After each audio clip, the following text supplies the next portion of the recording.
because I'm with it, babe. I haven't heard from you and I'm in it, babe. Hey guys, and welcome back to my channel. Hope you're all well. If you're new here, make sure to check out my other content and subscribe if you haven't already. Today's video is a follow-on from one of my other videos. I'm going to link it in the description box. If you haven't watched it, you probably should. But basically, Streets wanted a part 2 and I'm here to provide. What can I say? So this video is all about apprenticeships. Literally anything that comes into my head about apprenticeships is all going to be here. So I'm going to be going through the benefits of doing one, where to apply, how to apply, my top tips for applying. Quick disclaimer, I'm not steering anybody away from going to university. If university is your chosen pathway, then go for it. But if you know that university isn't for you or you're considering other options, this video is the right one for you because I'm literally just going to speak about my whole journey. Hopefully that will help put things into perspective. But yeah, let me just get on with the video now because top waffle. So what I'm going to do to make this easier is I'm going to split the video into 3 parts. So I'm going to put the timestamps in the description box if you just want to skip to a specific part. But obviously I recommend watching the entire video. Okay, so the first one is basically one of the main benefits is that you earn whilst you learn. Obviously we all want to be making them, but we also want to make sure that we're getting the qualifications, we're upskilling ourselves at the same time. And apprenticeships really do this. You're being paid a full salary whilst being entitled to 20% off the job learning. 80% you'll be getting real life work experience and 20% you'll be learning towards your qualification. Like honestly, what more could you ask for? So make sure that when you're applying to an apprenticeship, you're applying to companies that offer a generous salary because you don't want to be doing the same apprenticeship as somebody else in a different company getting half their salary. Because I'm telling you now, companies will try and cheat you and pay you the minimum apprenticeship wage when people are out here getting above 21, 22k a year at the age of 18. You don't want to be getting 11,000 a year. I'm going to go into this a bit more later and my experience with this because trust me, I was almost caught in the trap. But yeah, that is one of the main benefits. If you find a company that offer really good salaries for their apprentices, then that is big bonus. Another benefit is that you get so much experience, it's literally unbelievable. Nowadays, a lot of companies, they treat you like any other employee. They let you get your hands in, you get on with real work, and you can really upskill yourself. It's no longer just about shadowing and watching this person, watching that person. You are actually left alone to get on with things. It gives you some responsibility whilst you're learning new things that you can easily put on your CV as transferable skills. This is probably one of the biggest benefits for me because I'm turning 19 in July and I almost have a full year in HR experience, working with a range of systems, learning new skills. Bro, I'm working in a pandemic. My CV is actually going to burst when I'm finished because I'm gonna go and do pandemic. I worked in a pandemic. Literally, they won't hear the end of it. My CV won't hear the end of it. I don't think I would have learned half the stuff that I had done if I just went like straight into employment or I spent like 3-4 years in university. Literally, this has just given me so many opportunities.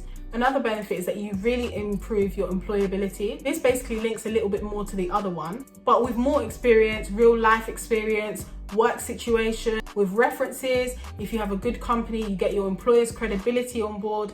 This can really take you far. You can add this onto your CV, into your new application. Okay, so those are the main benefits. I only did 3 because I think that those are literally, why did I do 6? Anyways, next section is where to apply. When it came to finding apprenticeships, when I tell you I scraped the pits of Google, I would literally be typing in apprenticeships in HR in London, apprenticeships in this in London. I would literally use all the keywords that I need to try and find websites. And I was literally applying to like 3 to 4 per day, depending on the length of application. But the top sites that I found the most helpful were not going to uni.co.uk, the government website for apprenticeships, CV library. And I mean, I used Indeed to like find what apprenticeships were posted, but it would like direct you to their site. But to be fair, I wouldn't really recommend, like, you know on Indeed where it says apply with Indeed and you shove your CV on there and then you never hear from them for 7 years?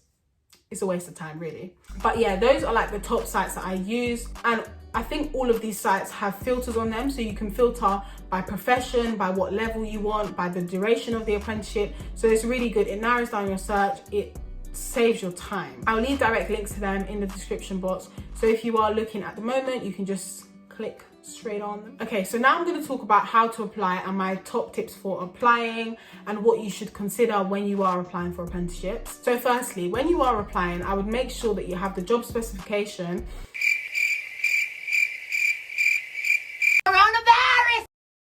So firstly, when you are applying, I'd make sure that you have the job description and the person specification nearby, print it out or whatever you need to do. You need to have it nearby when you are applying for the job and when you are editing your CV, because you want to match this as close as possible so you embody what they're looking for, right? Obviously, don't lie. Use what you have and tailor it to what they're looking for. I would also stick to the point. Don't waffle too much in your application, because 9 times out of 10, if you waffle, people are going to get bored. It's quite strenuous to read and they're going to ask you most of these things in your interview anyways, so you might as well just keep it short and to the point. Right, now I'm going to talk about salaries, yeah? So this is one thing that you must consider when doing an apprenticeship. So what I mentioned previously is that companies will try to cheat you with salaries. I know sometimes you may be desperate to find an apprenticeship and just finally settle down. You might be tired of applying and you finally get one and they offer you 11k. Don't. I'll give you the example of myself.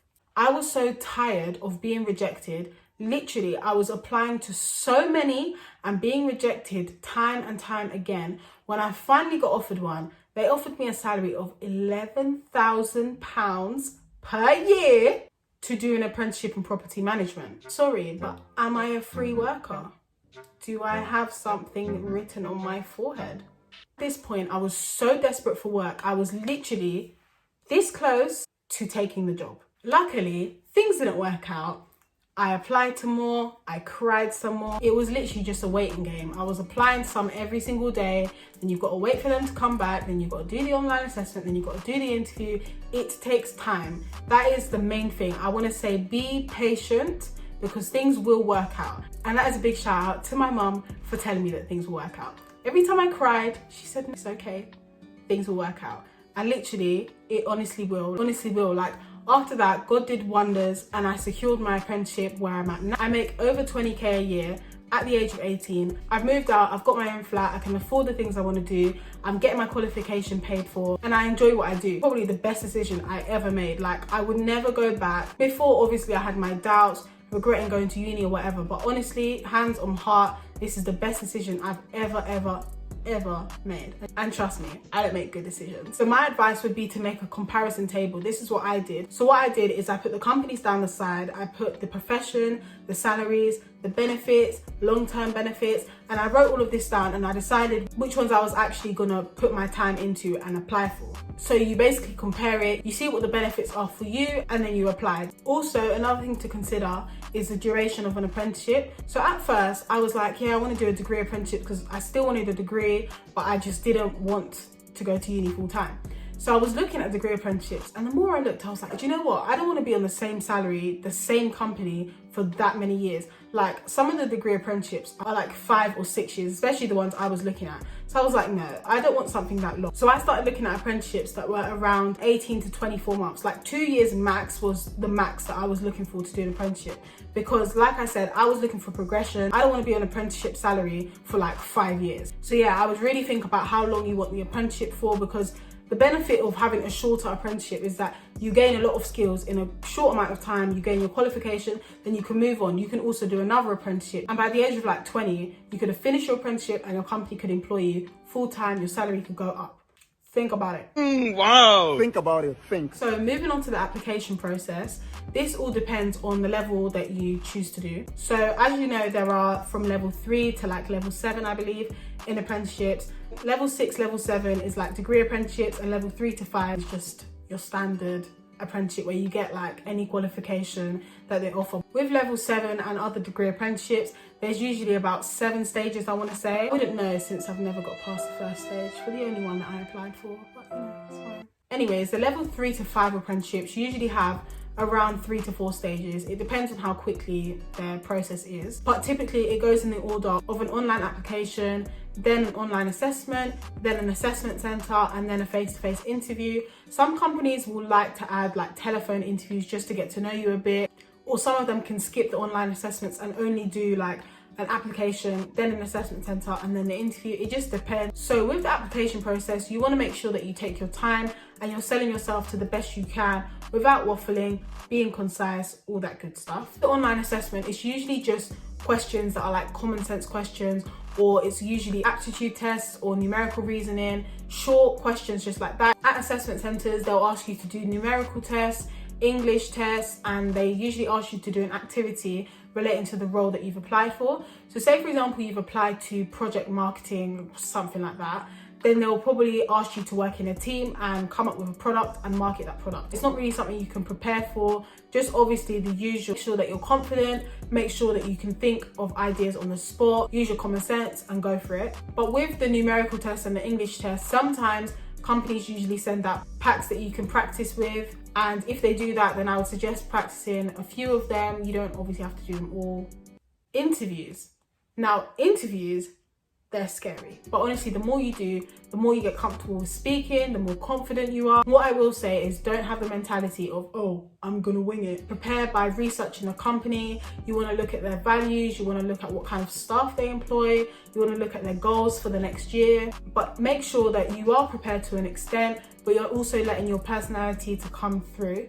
It's not all about being serious and being professional and being straightened out. With apprenticeships, good employers are looking for young people who have good personalities, who are bubbly, who make mistakes, but are willing to work hard and learn. They're literally looking to shape you, and most of the companies will take you on after. So they're taking you into their responsibility. So literally, don't be afraid to be yourself, because that is what they want. On that note, I've spoken for way too long now, because I think I'm running on about 30 minutes now because I stutter so much. Anyways, I'm gonna end the video here. I really hope that this video helped you if you are considering apprenticeships. As always, if you have any questions, feel free to message me on any of my socials or comment the questions down below. But yeah, thank you so much for watching, and I shall see you in my next video. Bye.